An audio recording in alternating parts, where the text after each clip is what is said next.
Hi అండి, welcome back to our channel. ఈరోజు recipe వచ్చేసి పప్పుచారు అండి.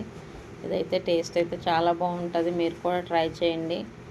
ఈ పప్పుచారుని అయితే మన అమ్మమ్మలో నానమ్మలో అయితే చేసేవారండి.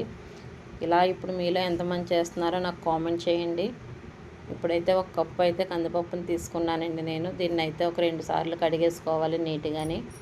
కడిగేసుకొని కప్పుకి 2 కప్పులు వాటర్ వేసి అయితే కుక్కర్ ఉంటే కుక్కర్లో పెట్టేసుకోవచ్చండి, లేదంటే డైరెక్ట్గా ఉడకపెట్టేసుకోవచ్చు. మాదైతే కొంచెం పెద్ద కుక్కర్ అండి, అందుకని నేనైతే గిన్నెలో వేసి కుక్కర్లో పెడతానండి పప్పు. దీన్ని అయితే బాగా 2-3 విజిల్స్ వచ్చిన తర్వాత అయితే స్టవ్ కట్టేసుకోవాలండి. ముందుగా అయితే చింతపండు నానబెట్టుకోవాలి. చింతపండు నానబెట్టుకున్న తర్వాత ఈలో పప్పు అయితే ఉడికిపోతుందండి. విజిల్స్ అయితే వస్తాయి. స్టవ్ కట్టేసానండి. ఇప్పుడైతే పప్పును తీసాను బయటికి చల్లారిన తర్వాత. పప్పునైతే బాగా మెదిపేసుకోవాలండి. పప్పు గుత్తుంటే పప్పు గుత్తుతోటి, లేదంటే గరిటెతోటి అలా కలిపేసుకోవాలండి. ఇది బాగా పేస్ట్ అవ్వవలసిన అవసరం లేదండి. వీడియోలో చూపించిన విధంగా కలిపేసుకోవాలి. కలిపిన తర్వాత మనం చింతపండు రసాన్ని అయితే తీసుకోవాలండి. స్టవ్ వెలిగించి ఇప్పుడు పప్పు గిన్నె అయితే స్టవ్ మీద పెట్టి చింతపండు రసం అయితే వేసుకోవాలి. చూడండి, చింతపండు రసం అయితే గిన్నె నిండా వేస్తానండి నేను. అలాగే దీనికి టేస్ట్కి సరిపడినంత సాల్టు,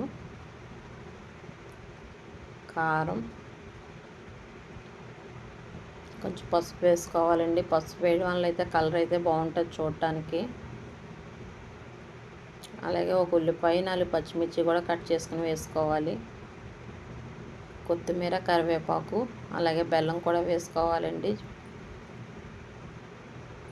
వేసుకుని అయితే ఒకసారి కలిపేసుకోవాలి. కలుపుకొని అయితే స్టవ్ అయితే పెద్ద మంటలోనే ఉంచాలండి. ఇది మరిగేంత వరకుని. మరుగు పట్టిన తర్వాత అప్పుడు మనం స్టవ్ని సిమ్లో పెట్టుకోవాలి. ఇదైతే 15 to 20 మినిట్స్ అయితే మరగనివ్వాలండి. టేస్ట్ అయితే అప్పుడే బాగుంటుంది. నేను గిన్నె నిండా అయితే పెట్టాను కదండి, ఇదైతే కొంచెం గ్యాప్ వస్తుంది చూడండి, మీకు తెలుస్తుంది. సారైనా, సాంబార్ అయినా, రసమైనా, పప్పుచారైనా ఏదైనా సరే మరుగుతేనే టేస్ట్ అండి. ఇదైతే చూడండి మరుగు పడుతుంది. మరుగు పట్టిన తర్వాత నేనైతే సిమ్లో పెట్టేసి వదిలేసానండి. అలాగా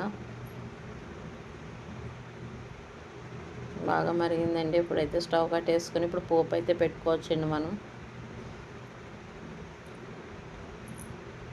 ఇప్పుడైతే గిన్నె పెట్టుకుని ఆయిల్ వేసుకోవాలి.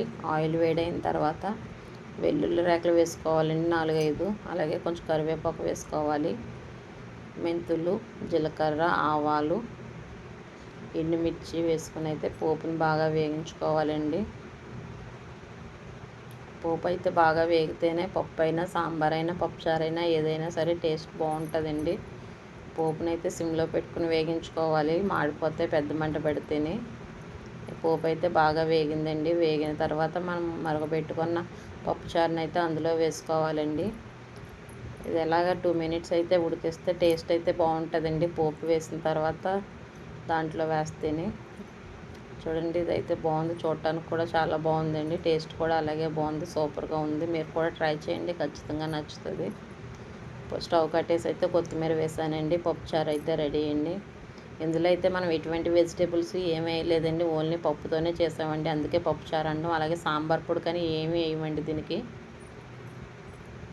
ఇది టేస్ట్ అయితే చాలా బాగుంటుందండి, మీరు కూడా ట్రై చేయండి. మా వీడియో మీకు నచ్చినట్లయితే లైక్ చేయండి, షేర్ చేయండి, సబ్స్క్రైబ్ చేయండి. Thank you for